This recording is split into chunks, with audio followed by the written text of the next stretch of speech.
there's also some other things that you guys do, and I wanted to kind of highlight some of these. And first of all, some of these are very intuitive, and when I read the word, I kind of have a general understanding.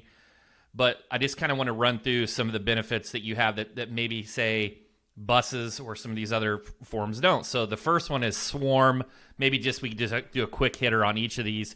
What is Swarm? I think we talked about it before, though. Yeah, swarms is when you send a bunch of cars, typically 4 to 6, to a specific event at a specific time. So there's the the Raptors game. I don't know why I picked them, and that game starts at 8 o'clock. We're going to get 5 cars there at around 6:30, so that they're driving around the stadium ahead of time when everyone's walking in. Like that's what a swarm is. Perfect. And then in targeted IQ. So that's when it's like, think of it like you buy a bulk of hours, and we send the cars not necessarily to big events, but to like local areas and zip codes where your target demographic goes. So that's the example I talked about with like Placer of like, here's where they go for happy hour. Here's where they go for entertainment locally, right? Here are the zip codes where your demographic lives and the areas. So over the course of a campaign, we'll say, hey, we're going to block out 30 hours for having cars driving in these very specific areas that your demographic has. We have a client in Orlando who does this, who he's targeting a Hispanic population, and he literally wants cars around grocery stores, around places like that are like very, very niche in the community. So that's what Target IQ is. So could target IQ be like, say you're a divorce attorney, you want high net worth? Is it like, let's target the DoorDash and Grubhub that are serving this subdivision and like really hit that subdivision? Yeah, like the main line of PA. Like, hey, we want cars at the Starbucks here, at the coffee shop here that everyone goes to, the shopping centers, the malls. Like that's what targeted IQ is. We had a client that swarmed I don't know if you're familiar, but like the King of Prussia Mall is like one of the biggest malls in the country, and so we had clients that sent cars there and did swarms as well there. But it was that kind of thought process. Nice. And then digital retargeting. I was really curious about this.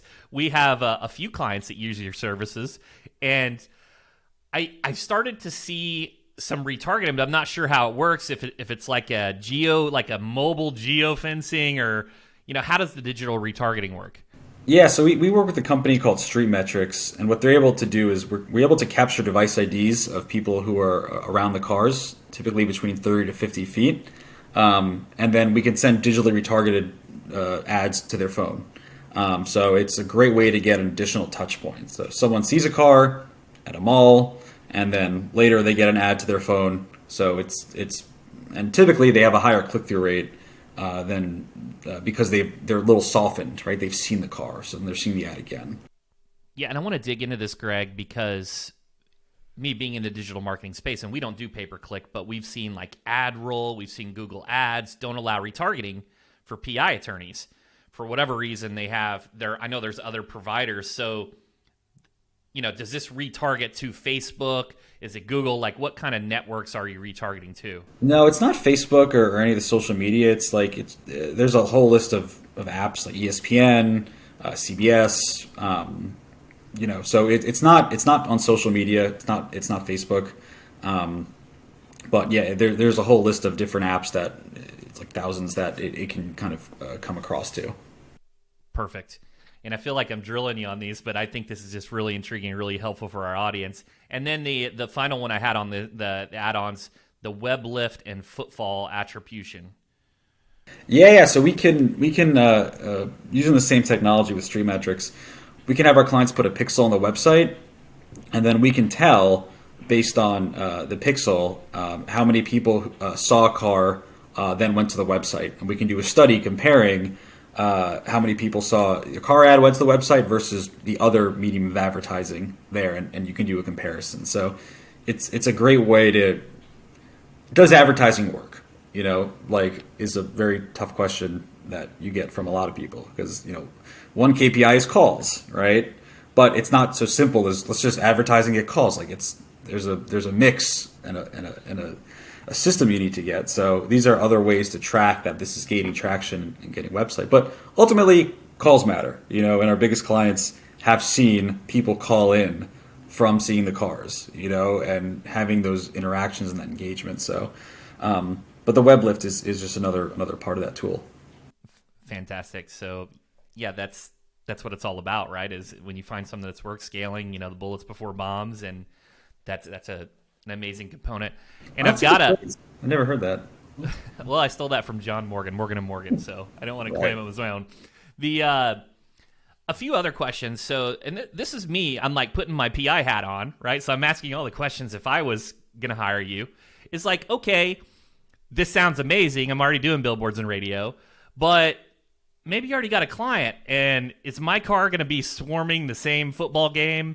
And so here we are, they've got 20 cars at the game, and I got 20 cars at the game, and maybe that's not saturated. Maybe when you compare it to TV and radio, but like, what's your thought process on that? On multiple clients in a market. I know exclusivity is a huge question that we get asked every day. So I just kind of want to hear your thoughts on that. Yeah, PI firms love their exclusivity. Right. So we have some exclusive options. We have certain packages that essentially you can still have that saturation. So for example, we're offering a stadium swarm package where it's like, hey, swarm every home Eagles game, right? And send your cars there. We're limiting the amount of advertisers that can just participate in general. So one, if you were a legal firm, you'd be the only legal firm that does it. But then two, you'd be only one of like 3 total advertisers that does it, because that saturation point that's a big selling point for us, right? So yeah, that's something that we are mindful of as we continue to scale and grow the product. Is like, you don't want to lose that novelty. But the good thing is there's also more than enough events to go around. Like if you're in LA and one advertiser has the Rams, you get the Chargers, and then there's the Lakers, and then there's the Kings, and then like there's enough places to do swarms, and there's certainly enough opportunities for cars that I think a lot of advertisers can still get a very, very good bang for their buck, even if they're in the same market.